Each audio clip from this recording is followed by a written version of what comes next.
I want to live my life the Buddhist way. I've had enough of Buddhism.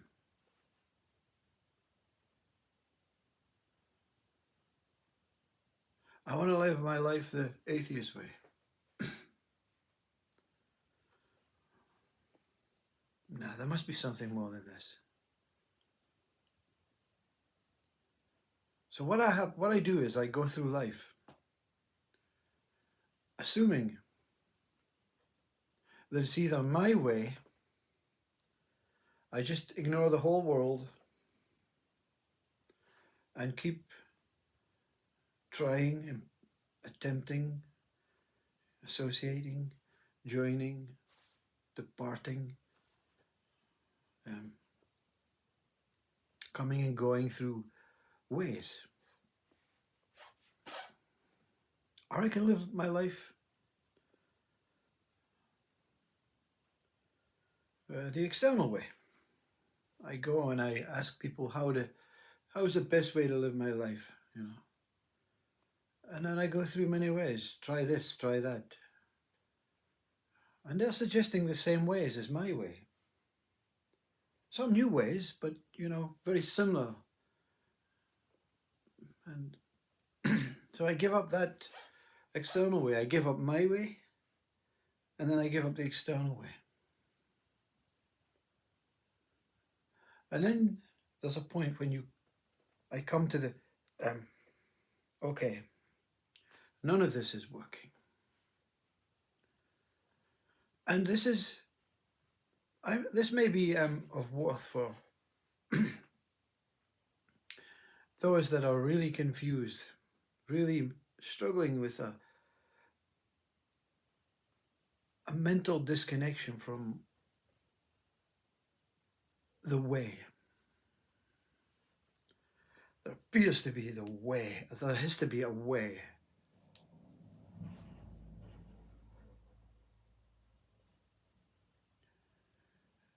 And at this point, what happens is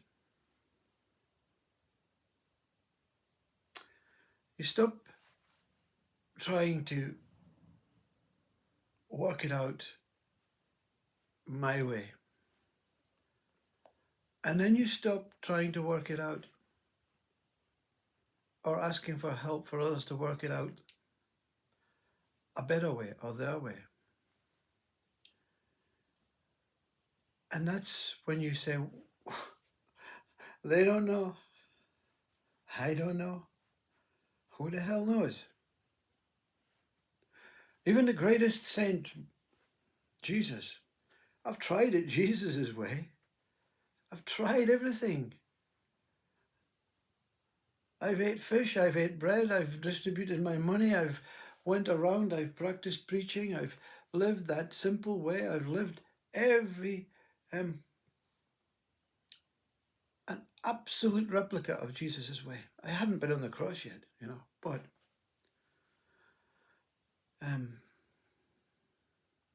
Jesus' way doesn't work either. And then there's a third way. The internal way doesn't work, my way. The external way doesn't work, their way. The external work meaning Jesus, God, thoughts, external thoughts. My internal thoughts way doesn't work. How I think it should be done, how I believe it should be done, how I want it to take place, in which way I go, what's the procedure, what's the methods.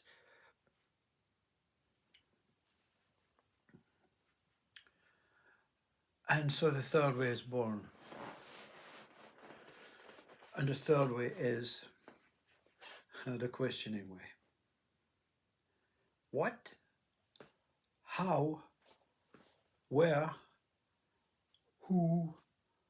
Why? When? And then you add on to whatever one of these questionable questions something that is deep, deeper than your way. Some question, who the hell am I? Some question, what the hell's going on? Some say, what the hell's the purpose?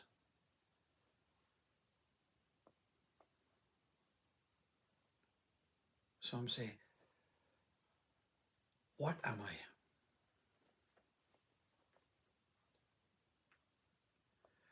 And the answers come.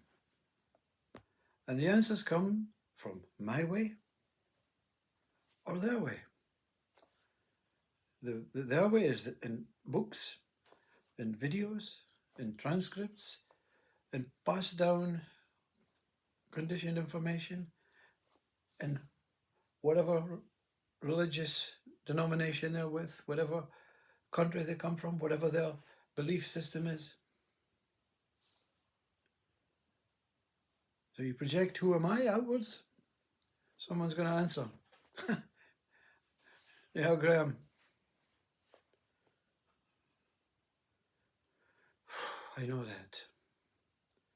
See, the answer was already there. And you ask another one, who am I? Oh, you're a soul. I know that, but I've already been told that. I already believe that. It's already been conditioned and ingrained that we are a soul. Whatever you read, whatever you take on board, whatever in life is given to you, without knowing, without actually intention, it's ingrained within you. So whatever comes as a word from an external source or an internal source is an ingrained answer that has always been there. And it's not the real answer, it's not your answer. The questioning leads to the same path, my way and their way or your way. But this time, this path is clear of hurdles and brash and thorns and unidentified signage. This path is clear. So you're not saying it's God's way, because God's apparently external or internal. You're not saying it's my way. You're not saying, because that way is just the old conditioned verbalized stuff that's been passed through generations of information, and to you actually believe that you are this person, you are this body, and that you are whatever you've been told. So what's the difference, you see? What's this same paths, but different? I like this path. This path is much more clearer. This path is much more identifiable. The minute you say it's stillness, is that going to remain? Because we associate with duality, we associate with non-duality, we associate with consciousness, we associate with God, we associate with the soul, we associate with Jesus, we associate with spirit, we associate with religion, atheism, science, biology, we associate with all these things. And all of these things are different paths. So what the questions lead to is a path with none of these things as subsidiaries off of this path. But all of these things are on the path. Yes. So you cannot avoid all of these things, but if they're on the same path, and your attention is on all of them at the same time, all of them return to their truthful way. They're just ideas and concepts and hurdles and boundaries and methods and practices on the path. But I do not have to participate in them or look for them because they're on the path. I cannot avoid them. But I'm not going off in tangents, because when I go off in tangents, I get lost. I have to come all the way back. The answer is the clear path. And the clear path is not clear where you are sitting going, all day. The clear path is when you become the witness that you're walking down a path and everything is there, but nothing in that path is different from anything else because it has to be in the same path. It cannot be separate. It cannot be identified as something other than myself witnessing all of these newborn, conceptual, ideological, temporary ways, experiences that I cannot avoid, but I cannot keep, and I cannot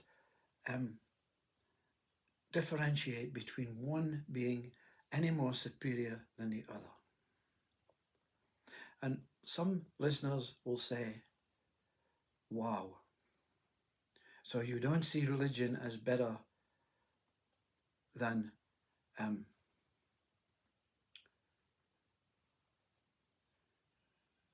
what do you say? Atheism. No.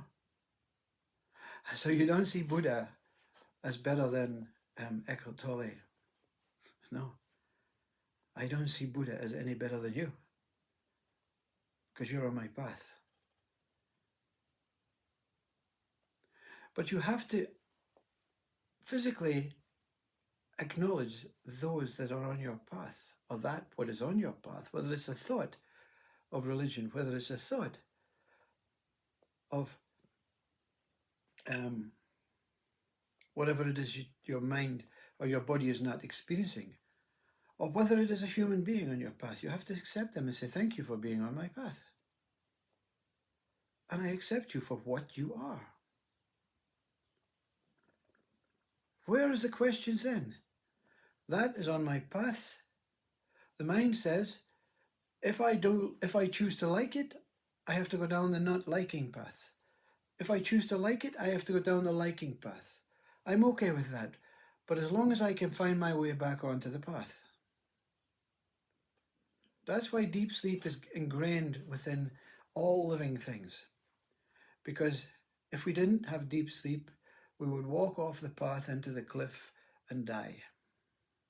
Deep sleep is just bringing you back onto the path. So you wake up every morning and you find yourself on the path until the first thought arises. What can I do? Just walk. Where will I go? Walk. What will I see? Walk.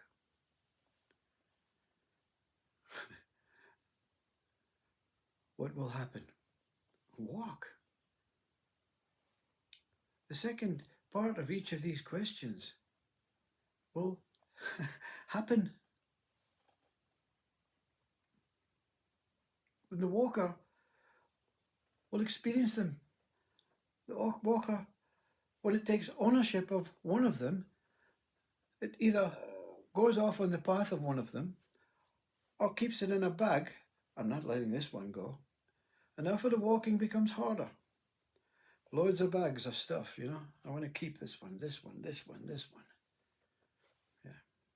The bags are the subsidiaries. The bags of what you carry, the information you carry are the subsidiaries. Let everything pass.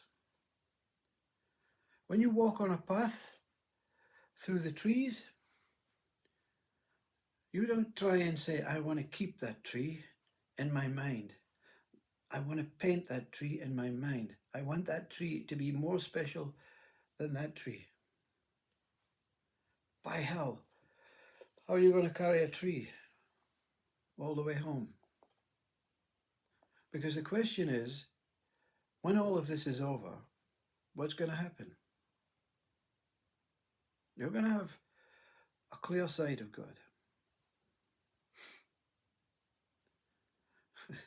Because when you're carrying so much to impress God,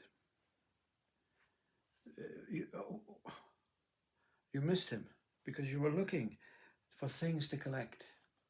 Yeah, one more thing to collect, one more, one more path, one more way. You're looking. You can't see for the trees in your eyes. You can't see for all that you've collected in your eyes. And then you say, you come to the end of the path and there's just an abyss. And you say, where's God? And this angel flies out and says, you missed him. He was about 4 miles back. Your attention was on that what is not yours to keep. There's nothing here in this world for you to keep. That's why you come in naked and you leave naked. Leave your mind that wants to keep and doesn't want to keep and wants to make something of and doesn't want to make something of, and just enjoy the walk. Simply enjoy the walk. Because one day the walk will be over. No legs, no arms. You walk into the heart of God, or you walk over the abyss. It's okay, both are the same. Namaste. Om.